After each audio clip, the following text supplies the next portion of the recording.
Hey, it's Andrew and Eros. Welcome to video 6 of our YouTube mini-series. So, today we're going to be talking to you about cost structure and revenue streams. So, first of all, you got cost structure. This is kind of what it sounds like, just different costs your business accumulates through operations. It includes your required startup funds, so whether you're going to be using venture capital money, money from a loan from a bank, wherever you're getting that money to initially start your business. It also includes your ongoing operating expenses, so most common would probably be wages, supplies, things like that, just to keep the business running. And these are reoccurring. They're variable costs, essentially. There are also estimated costs of business overhead. Overhead's essentially your liabilities. Overhead would be your warehouse that you store all your products in, whether you have a warehouse or someone else does that for you, or whether you handle shipping or someone else handles it for you. Overhead would be if you have to do it yourself. Now, if you have someone else do it for you, that's very little overhead, which is good. Now, also, we should include costs related to your customer relationships and channels. So this is essentially a lot of marketing expenses, keeping up your customer image, keeping that to a good level, and costs relating to your key activities and key resources. As we talked about last video, your key resources and key activities are essentially what keeps your business going, and so it's very important to finance these things in your cost structure. Also, you should include the cost of just in general maintaining your providing your value proposition. So essentially, if it costs money, you pretty much record it as a cost. Now, next we got revenue streams. Revenue streams are different ways your company raises revenue, raises money. And so things to think about with this are your projected sales volume and the associated revenues. Your projected sales revenue is how much, pretty much a conservative estimate of how much sales you're going to make based on prior years experiences, or just based on assumptions and projections. And so, and goals, of course, sales goals, but they must be reasonable, must be conservative, because you don't want to project way too much and have that cost you money later on because you projected too high and you didn't adjust for it accordingly. So should also include other sources of income associated with your revenues. Essentially anything you get money from in your business. Consider everything relevant to your business. Pretty much every revenue. I cannot stress that enough. Every dollar that comes into your business, that is revenue.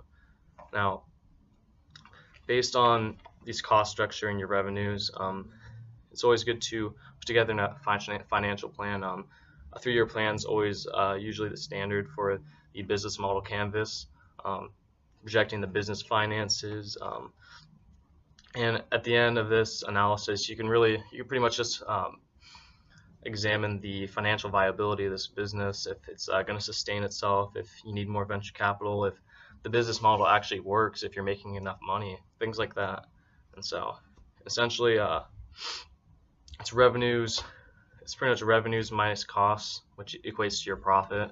You should be making a profit. Your profit should not be a negative number, or else it's not a business. It's a habit, really, but or a hobby. So now that we kind of talked about that, Eros, would you like to talk about how the lean startup handles costs and revenues? Definitely. So one thing too is a lean startup, right?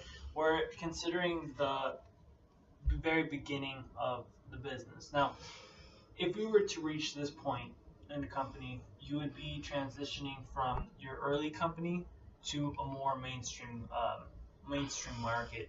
Because at first, what you're trying to do is you're focusing heavily on your customer discovery and your customer validation, right? And what you want to do is you want to be very efficient in those first beginning steps. You want to make sure that you waste the least amount of money. You want to make sure you waste the least amount of time and energy.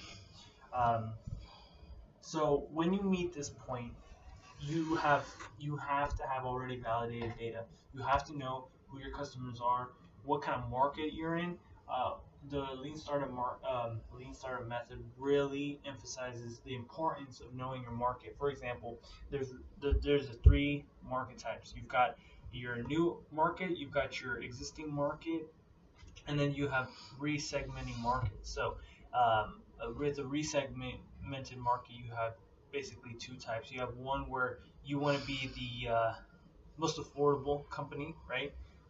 Be decent quality but cheapest option, or you want to be an extremely niche-based company that provides the best services for that small group of customers. Now, considering our company, Andrew was really, really, really good at keeping overhead low. And the great thing about this is that both methods are all about being efficient. So if you can minimize the amount of people that you're hiring, right? If you can minimize or be more efficient, let me put it that way, because for example, it's all going to be, and this is more economics more than anything else, the amount of margin that you're going to get out of every single factor of production is going to be very important in the decisions of, well, exactly how much material do we need? How many workers do we need? How many things do we need to purchase, right? Things like that. So, for example, our cost structure. It is not uncommon, especially for a startup, right? Depending on which way you want to take this, if we had investors, we had venture capitalists, that'd be great, right? Because we could get millions of dollars maybe, but we'd have to give up maybe 20% of the company at least, right? And the thing about that is that you do lose some equity. You do lose equity, and sometimes it's enough that you lose that, well, you kind of lose your company, right? Because someone else can take in control of it. But for example, you could also go with the bank. You could say, well, do I want to take out a loan where my only liability is to pay them back, right? But then again, if you don't pay them back, well, let's just say that you're gonna go bankrupt and all your assets are out the door. So it's really important to funding, right? It's really important. But for example, there's so many cases where some people or businesses have started out with, let's say, less than $10,000. But what they do is, because they can keep costs very low, what they do is they do a lot of testing, they do a lot of learning. That's why it's very important about what he was talking about. When it comes to projections, it's kind of a scary thought, because let's say, for example, that you're a new company. You don't know who your customers are. You don't even know if the product that you're offering is in large demand, or if there is even a demand for it. So what's scary about right away going to your investors and saying, I'm going to give you $8 million profit this year? Like, it's radical, especially for a startup. I mean, if you actually look at the realistic patterns of startups, you're going to realize that for the first few years, you're not going to make that much money. It's actually, they call it the hockey stick graph, right? Or chart, whatever they want to call it.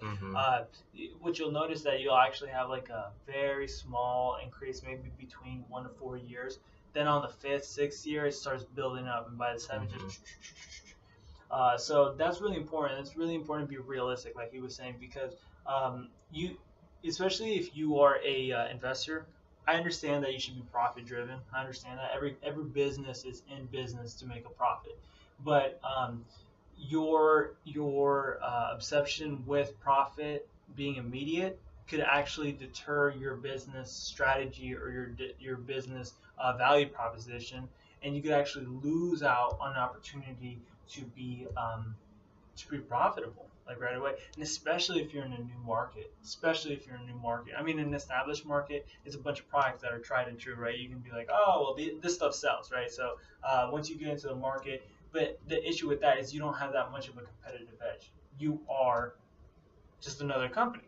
You're just another car company. You're just another market for like food market, right? Like, you have to really distinguish yourselves, and especially if you're going to a new market, people aren't going to know what your product offers. They won't know your value. They won't know that. So you build that, right? You build that value with your company.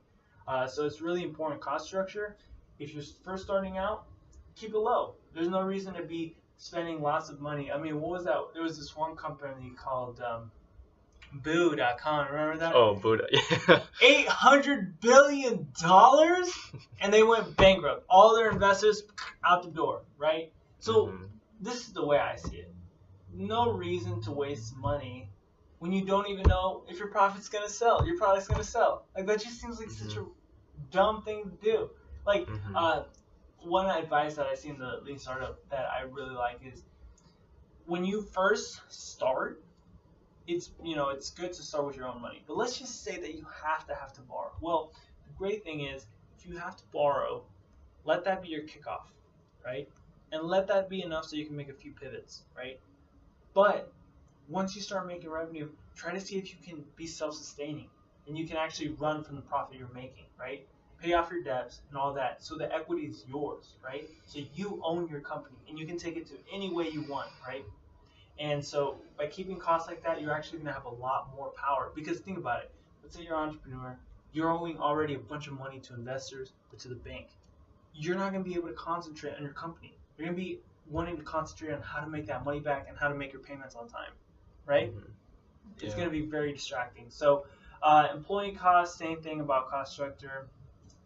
Commission and software costs. Did you talk about those things yet? I'll talk about that right now. Go ahead and talk about that. Essentially how we handled this with our in-class assignment with our business plan for Rest Assured. Our cost structure consisted of a few different categories. First of all was the cost of building, designing, maintaining a website. We set a budget for that based on costs that we see on the internet of designing costs that other companies offer. We have employee costs. We counted for a manager with a pretty high pay grade, over $70,000 a year. So we're being conservative with all our numbers in this, at least as conservative as we could be. We also had sales associates, 10 employees at $12 an hour, and plus commission. They make 5% of every sale. So pretty much with every sale they make, they can get $40 or more. So it's pretty enticing for them. We also need camera crew. Now these would be contractors, and since we want them to do a really good job and take their job seriously, we budgeted a $50 an hour wage for them, and that's just the fact that they're getting paid that much is just signifies that we expect really high quality from them, and so that was kind of an area where we thought we should invest a lot of money in. We had commissions, 35% for nursing home staff, so they would essentially get 35% of every senior citizen that they sold this interview service to, and then our salespeople would get 5% for every sale they made. We also incorporated software costs, but fortunately for this, we're able to keep this pretty low. All we would really need is iMovie to edit these interviews, and I did some research, and it's actually free for businesses to use, so that was great. And also, we would have to create the software that would allow people to work from home in an online call center, essentially.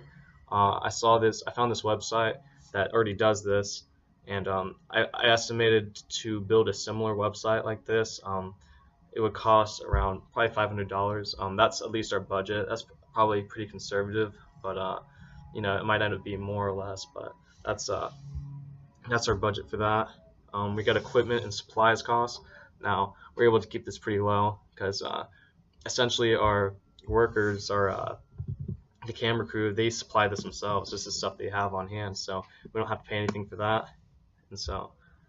And that's that. For revenue, we really only have 2 revenue streams, but they bring in enough revenue for this business to work, we project. So we get the revenue from the nursing homes.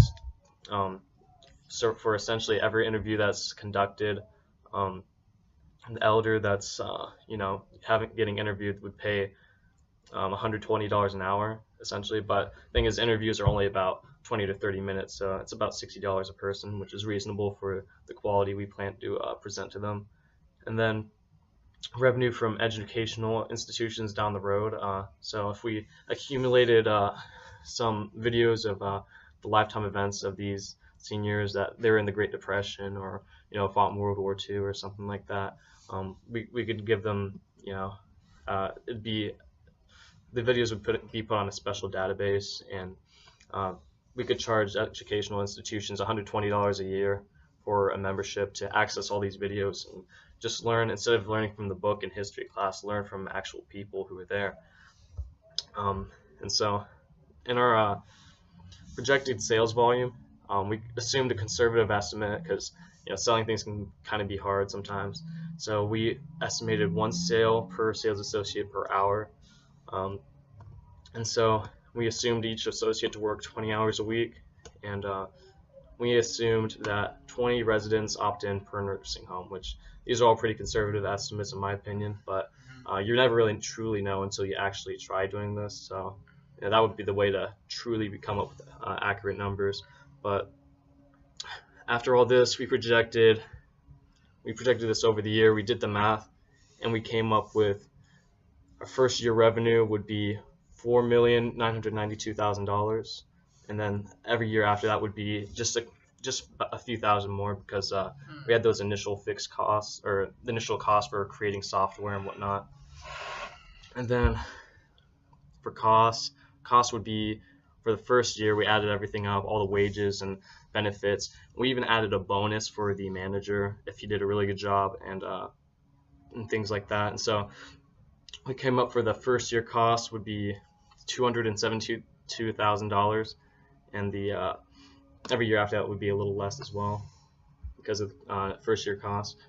And then our profits would be, for the first year, about $4,700,000, and then after the first year just be a little bit more. And so using this, we estimated that we need a finance of at least $350,000, being conservative, since the first year cost is just under $300,000. $350,000 would be a really safe number. But the thing about this plan, it kind of seems too good to be true in a sense. So note to self: proceed with caution. But yeah, according to this, the profitability ratio would be 1,800%, which is for every dollar invested in the company, you get $18 returned every year. That's a pretty good return. There's plenty of wiggle room there for extra costs that are unexpected. And over 3 years, it would cost about just over $800,000 to run the business for 3 years, but we would only need the revenue for the first year, because after the first year, we could reinvest the money into the company, and it'd basically run itself after that. And so this model seems very financially viable just at first look. However, you never truly know until you actually get into it. I think there's plenty of wiggle room with a profitability ratio of 1,800%. Now, we actually did some additional research on this, just based on to accumulate a accurate set of data for the size of the market in the U.S. And so, according to CDC.gov, there are just under 16,000 nursing homes in the U.S., 70% of which are for-profit, and included in that there are 1.7 million licensed beds. So that's just that's an estimate for how many elderly people we could contact with our service. Now, this plan requires that we sell our service to just 12% of the U.S. market. So I feel like that's pretty reasonable number, just getting 12% of the people. But and it gets even more realistic if we expand into other countries. With the business model they have, it has such little overhead that it wouldn't be hard at all to expand to other countries. You just have to hire employees in different language. You need some translators and managers that could speak English and the language of the company or of the country that you're trying to get into. And other than that, the model would essentially be the same, assuming that there are camera crews like there are in the U.S. that can do this, and yeah, nursing homes on the same level. And so yeah, that pretty much concludes the how we handled it for Rest Assured. I was actually going to talk a little bit about like the projections. Mm-hmm. So it's truly saying like overhead, it's actually very low, especially if the people that work for us already have a lot of the equipment they need. But one thing that you, like he said, proceed with caution, is because the lean startup, the way we see it, is like you never try to take someone else's data and try to make your own estimates. Why? Because those people have customers. You have nothing, especially if you're starting out. You have no company data. And that's why it's very dangerous. Like, for example, if a company says, okay, we need to have this amount of money, right? What's scary about that is that if an investor doesn't get his money back in the estimated time that he wanted it, you could end up losing big time. Like, a lot of the companies that were founded, they don't become rich overnight, and that's what I was referring to the hockey stick. For a few years they're just learning, reinvesting money. They're really just adapting, right, to what the market really wants, and then boom, they go up. So, with the projections that we have, just keep in mind that in a lean startup method, you wouldn't, like we said, we could be self-sufficient in a year. Might not be true, might not be true because we don't know our actual customers. The way we did this was market research, right? Yeah. But then again, it's market research conducted by other companies that actually have these customers. We don't have anything, so it's very like, proceed with caution, be very careful. But yeah, if this was done in a lean startup way, it would be more learning based, and so then our projections would be more, what are we going to learn, right? How much an increase do we expect to see in our customers, right? And then the money might come, right? But like in Eric Rye's book, The Lean Startup Method, not Steve Blank's, like, we're not talking about this book anymore. The Eric Rye's one, he actually talks about how there's different ways to measure your methods of success, right? Some people use dollar bills. Some people use turnover ratios, right? But in a lean startup method, especially when you're starting out, it's all about how much growth can you see, and actual growth, right? For example, there was talking about, like, especially on an online business, right? Let's say that you get 100 clicks on your website per day, right? Now the next week you get 1,000 clicks, right? You're like, oh man, look at the growth, right? Those are clicks. Those aren't actual people, right? Like, there was a company that, for example, was like, oh man, we got $10,000, right, in revenue, right? And then it dipped, and they're like, what happened?